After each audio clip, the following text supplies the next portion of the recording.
I remember the day like it was yesterday. The office was buzzing with the news of a new department head arriving.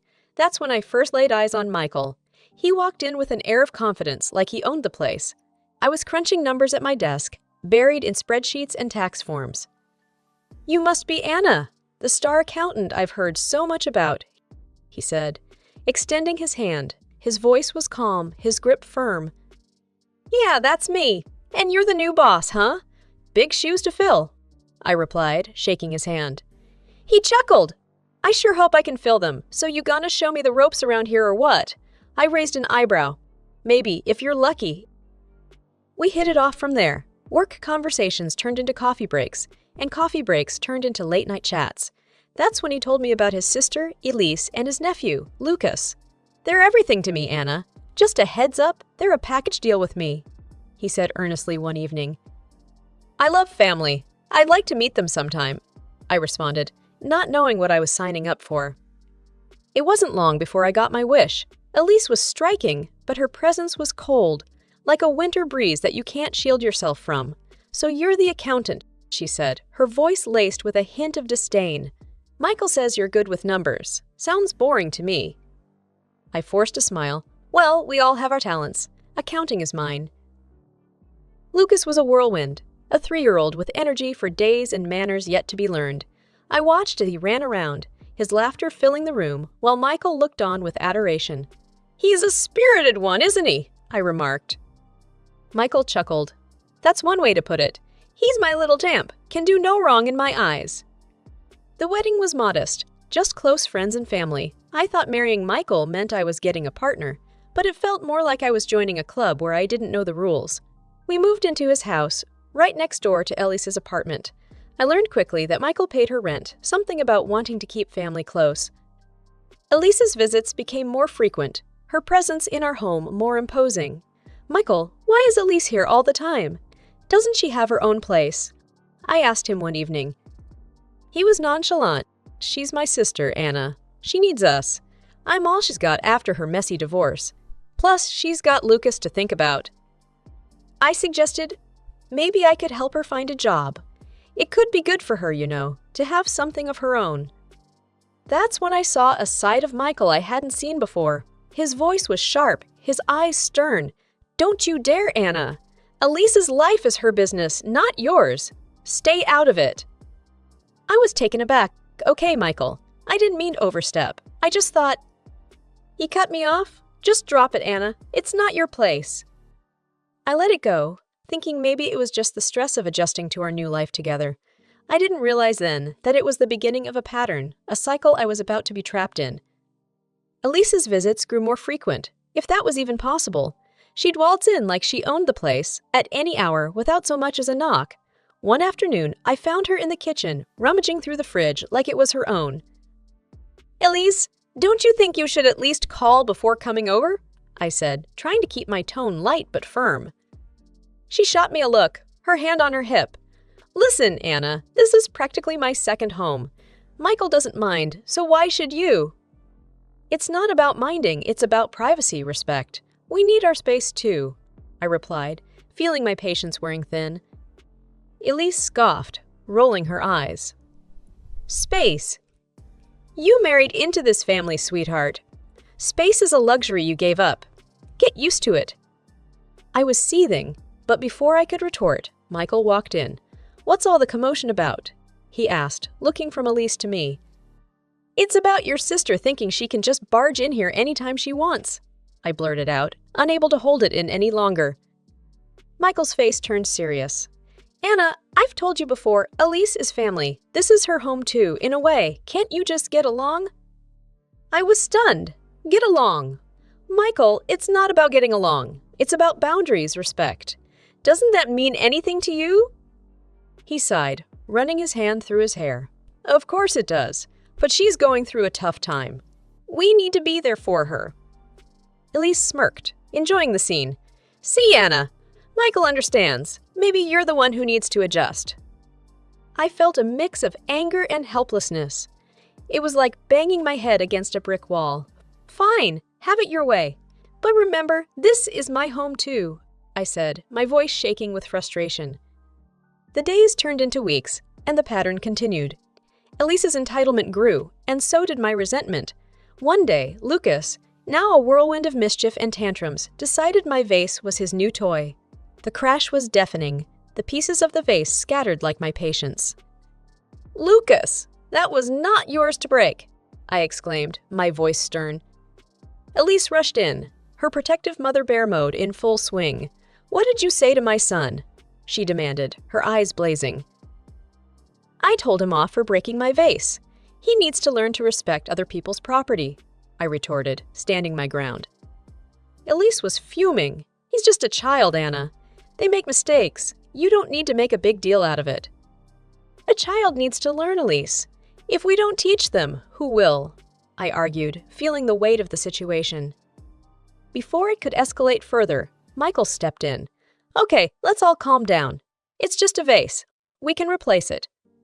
As I swept up the broken pieces of the vase, I realized I was also trying to piece together a sense of normalcy in a home where the lines between respect, family, and intrusion were constantly blurred. It was a balancing act, and I was the tightrope walker, treading carefully, wondering when I would finally fall or if I'd ever find the balance I so desperately sought. Life at home started feeling like walking on eggshells. The arrival of our daughter Lily was supposed to be the light at the end of the tunnel. I thought maybe, just maybe, having our own little one would shift Michael's focus, make him see things differently. I was wrong. One evening, I brought up the subject of Lily's future. "Michael, we need to start putting money aside for Lily's college. She deserves every chance we can give her," I said, cradling her gently in my arms. Michael glanced at Lily, then back at his phone. "Yeah, sure. We'll open a joint account or something. But don't go overboard with the saving. We've got plenty of time." It wasn't the enthusiastic agreement I'd hoped for, but it was something, or so I thought. Elise's grip on our life only tightened. She'd stroll into our house whenever she pleased, treating it like her own personal diner. I'd find dishes scattered, leftovers gone, the aftermath of her impromptu visits. One day, the sound of Lily's cries cut through the house. I rushed to find Lucas, now more rambunctious than ever, yanking her favorite toy away, his face twisted in a mean grin. "Lucas, stop that right now! Give it back to Lily!" I commanded, my voice laced with anger. Elise appeared in a flash, her eyes narrow slits. "Why are you picking on my son? He's just playing. Can't you see that?" "He's not playing, Elise. He's being a bully. Doesn't that bother you at all?" I snapped, frustration boiling over. Elise laughed, a cold, harsh sound. "Bother me? Why should it? Kids will be kids. You'd know if you weren't so busy playing the perfect mommy." Before I could unleash the torrent of words building inside me, Michael walked in. "What's all this noise about? Anna, why are you attacking Lucas?" I couldn't believe my ears. Attacking? "Michael, your nephew is terrorizing our daughter and you're worried about me attacking him?" Michael's face darkened. "Lucas is just a child, Anna. Stop making mountains out of molehills. And watch your tone. You're not talking to one of your spreadsheets now." I was stunned into silence. My husband, the man who was supposed to be my partner, my equal, was taking sides against his own daughter. "Your sister walks in here like she owns the place. Her son treats our daughter like dirt, and I'm the one who's wrong," I asked, my voice trembling. Michael stepped closer, his voice a low growl. "You heard me. Elise is going through a lot, and I won't have you adding to her stress. You're the one who needs to adjust your attitude." The room spun around me. This wasn't just about a toy or a broken vase. It was about my husband, the father of my child, choosing his sister's happiness over our daughter's well-being, over our family's peace. As I held Lily close, her sobs soaking into my shirt, I realized the balance I'd been seeking was a farce. There was no middle ground, no compromise. In Michael's world, Elise and Lucas reigned supreme, and Lily and I. We were just living in it. The realization hit hard, a bitter pill I wasn't ready to swallow. The scales weren't just tipped. They were completely overturned, and there I was, left picking up the pieces, wondering how I'd let it get this far, and where we'd go from here. Years had trickled by, each day a stark reminder of where I stood in the pecking order of Michael's priorities. Elise and Lucas always came first, their needs and whims overshadowing our little families. I'd learned to live in the shadows, But what I couldn't stomach was watching Lily grow up feeling like she was second best in her own father's eyes. Lucas turned 18, his high school days behind him, college on the horizon. Lily, just 14, was blossoming into a bright, ambitious girl, her dreams of becoming a doctor getting more vivid with each passing day. We'd been squirreling away every penny into her college fund, or so I thought. That day, something nudged me to check the account, a gut feeling I couldn't shake. The numbers on the screen made my world spin. 2/3 of Lily's future, her dreams, our promises, gone. Numb, I scrolled through the transactions, each entry a stab in the heart. Michael had drained the account, the lifeline we'd promised our daughter. I waited for him, the betrayal burning a hole through my chest. Michael, the college fund for Lily, it's nearly empty. Why? He didn't flinch, his voice as calm as a predator's. Lucas is going to college. He needed the money. The room spun around me. But that was for Lily, our daughter. How could you do this without even asking me? His glare was icy. It's my money too.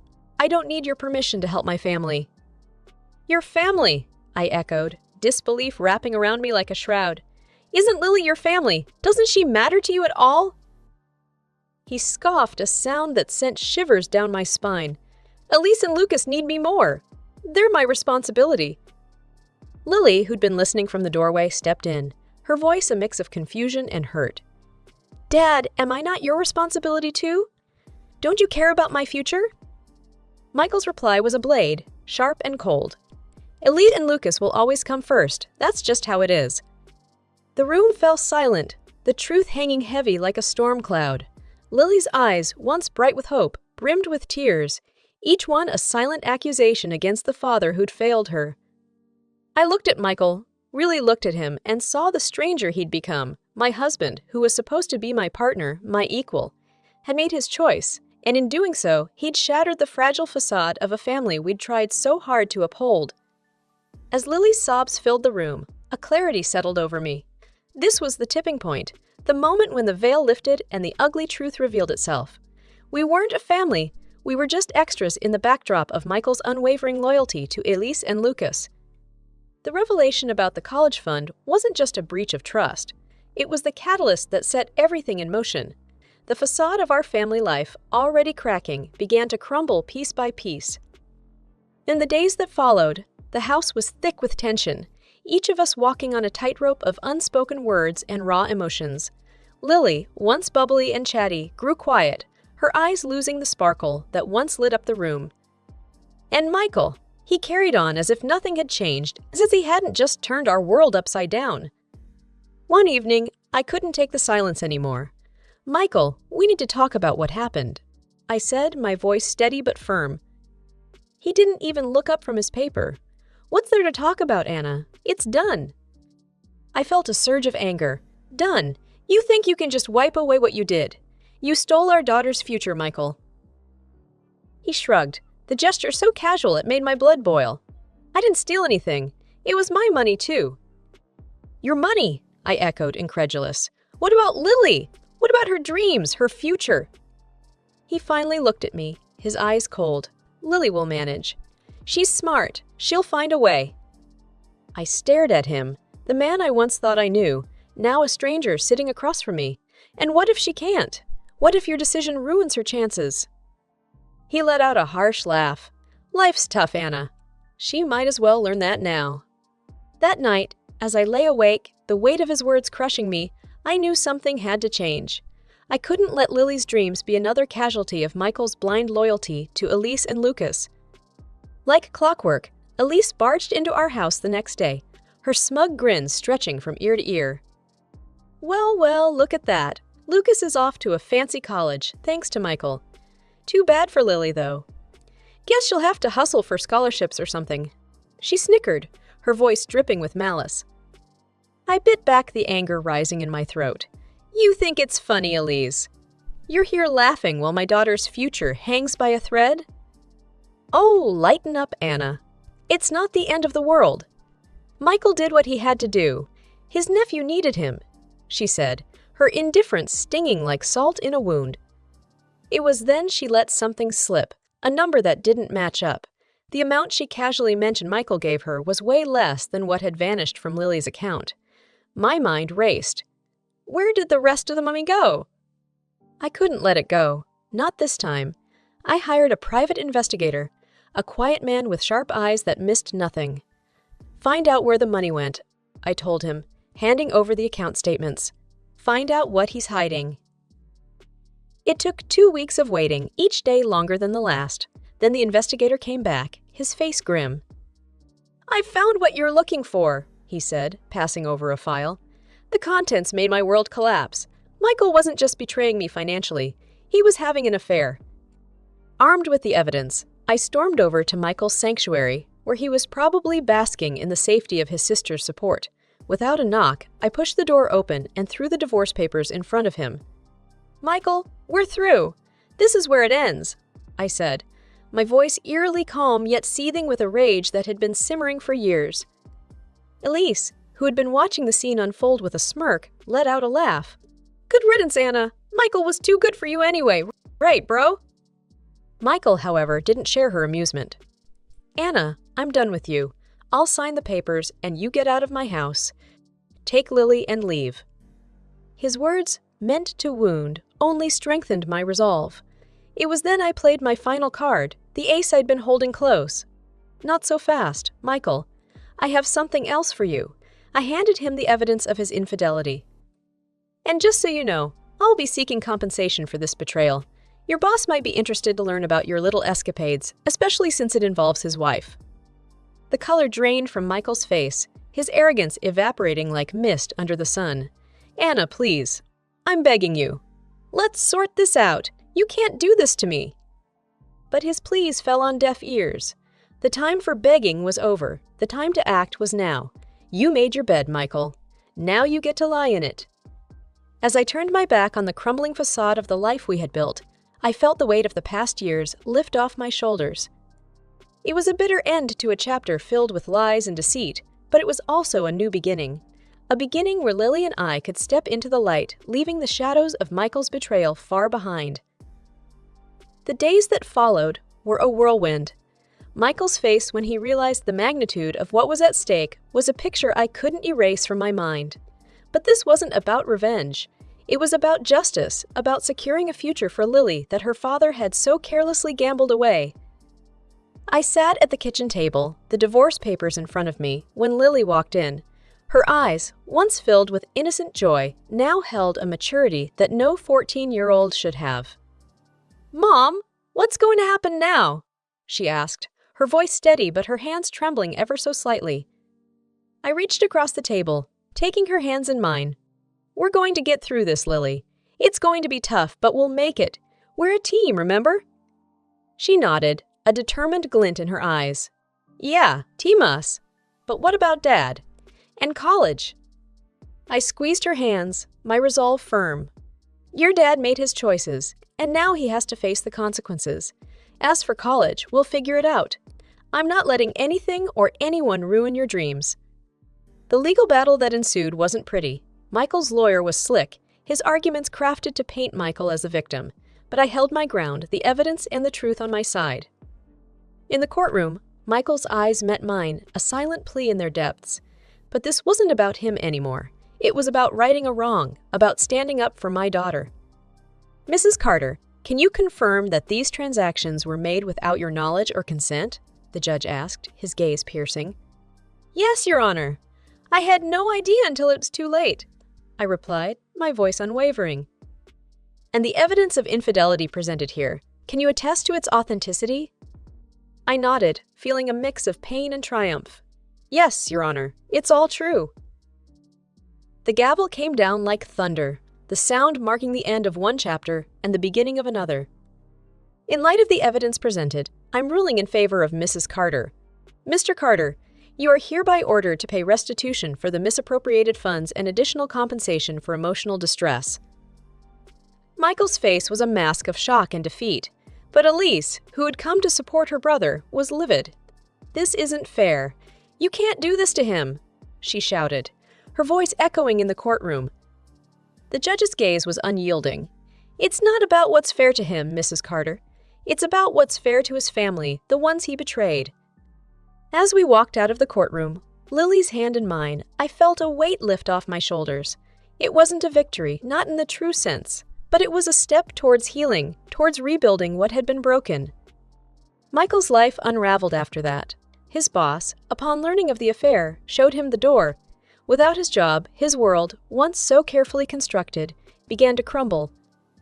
And as for Elise, her once lavish lifestyle, funded by her brother's generosity, was now just a memory. She was forced to find work, to stand on her own 2 feet for the first time in years. But for Lily and me, it was a new beginning. We'd walked through the fire and emerged stronger, our bond unbreakable. The road ahead wasn't going to be easy, but we had each other. And in that moment, I knew that no matter what lay ahead, we would face it together as a team. Because in the end, that's what family is all about. Not the ties of blood, but the bonds of love and the promise to always stand up for each other no matter what.